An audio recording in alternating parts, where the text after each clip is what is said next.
Naiyak na po ba kayo, ma'am, o tumatawa, ma'am, sa... Wag ko yung maiyak. Ganun po talaga yun. Alam ko yung feeling na natagal ka nang hiwalay sa asawa at saka magkaroon na po kayo ng boyfriend. Alam ko yung feeling na ganun, ma'am. Naintindihan ko na ikaw ay napaiyak o sa tuwa siguro, ganun.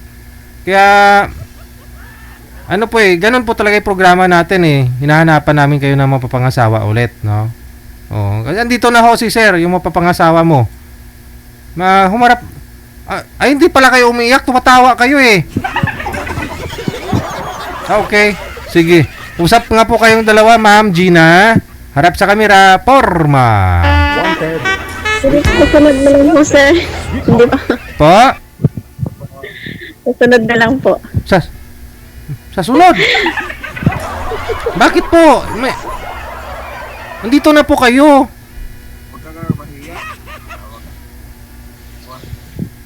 Huwag ka na daw mahiya, sabi ni Sir Richard. Iangat nyo po yung cellphone, sir. Hindi namin kayo marinig. Iangat mo yung cellphone para pumasok po yung busis mo sa puwet. Sa puwet ng cellphone mo, oh. Nahiya na. Nahiya po ba kayo, ma'am? Bakit mahiya? Ay, kasam. Opo. Nahiya po ba kayo, ma'am? Kinikilig o natutuwa? Ano po ba? Nahiya po ako, sir. Nahiya. Kanino ka po nahiya? Mahiya ay kasi siya. Ako, lalaki walang... First time ko po kasi, sir. First dito. time. Okay. Natural po yan, ma'am. Ganun po talaga. Naintindihan po natin yan, no? Sa first time, ganun po talaga. Bakit ka sa kadam? Madam, tigasaan ka, sayang yung kagandahan mo, hindi mo pakita. Oo. Ay, may tanong ako po yung DJ, yung kanina ba, yung nagsali kanina, di ba? Yung alam mo sa akin, hindi mo nag-reply. Sino po, sir? DJ, Po? yung kanina ba, sinalang mo na babae. Ah. Yung sinalang mo na babae kanina, yung nagkasunod nakaraan, pero hindi siya nag-reply. Yung girl na taga Kuwait? Yung kanina. Taga saan po? Yung kanina kausap sa lalaki sa kabila. Yung nasundan? Una mo na sinalang. Una o pangalawa? Yung nasundan mo? Hindi, yung bago lang, sundan ko lang. Yung nasundan ko. Nakausap niyo po yun? Yung nakapares ko, mag-year na. Sabi niya po kasi wala po kayong Hindi pa mag-reply. kasi sabi niya, hindi ka daw pumasa sa kanya kasi nga po wala po kayo stable na trabaho. Sabi po niya, tinanong ko po yun eh. Wala sa akin, wala po. Sabi siya, wala akong pag-asa sa kanya. Hindi ba siya nagsabi? Wala. Isa lang ibig sabihin siguro ng sir. Wala talaga. Kung hindi ka nire-replyan, ayun talaga, wala nang pag-asa. Yun ang last na chat sa akin.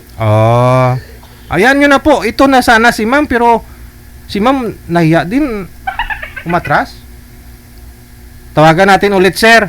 Baba nyo po muna ulit yung tawag. Okay.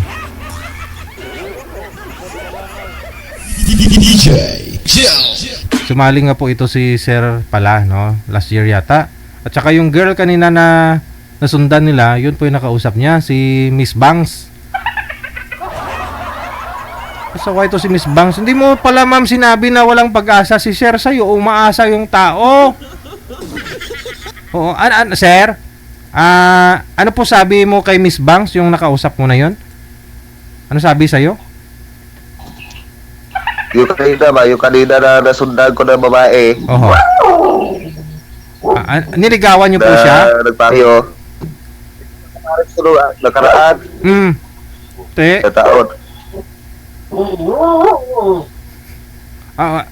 Ano sinabi niya sa'yo? Wala Di ka? ba nag-reply, walang pag-asa? Oy, pasawa yun ah. Nag-iwan naman sa ere na walang paalam. Dapat magpaalam kung hindi niya gusto, okay naman sa akin. Kaya Tandaan nga. ko man yun. Kung inamin niya lang din po sana, no? Dapat magpaalam. Ang last na chat sa akin, sabi niya, mag-duty na ako ha. Mamaya na tayo sa gabi mag-chat. Nag-chat ako. Hanggang Pagkagabi. umaga, hindi ako nakatulog. Oh. Hindi ba Kakahintay. nag-chat?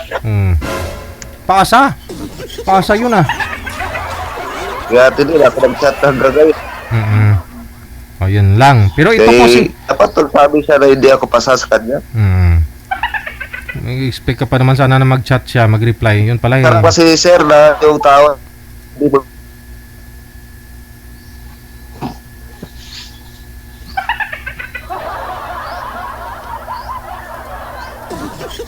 Oo, sir, sige. Yun na lang po, ano. At saka Okay na ito po, si sir. ma'am, itong si Ma'am Ginaline, yung makakausap din po ni sana ninyo, eh, hindi niya na sinasagot yung tawag, no? Ah. Hanapan ka po ni manager ng ibang makakausap, ha, Sir Richard? Mahina din po signal pa. Sige, no? Hanapan natin ng ibang makausap si Sir Richard, no? Ano sabi ni Ginaline? Ba't hindi niya sinasagot? Okay po. Sorry po, sir. Hindi ko po siya type, sir. Sorry po. Okay.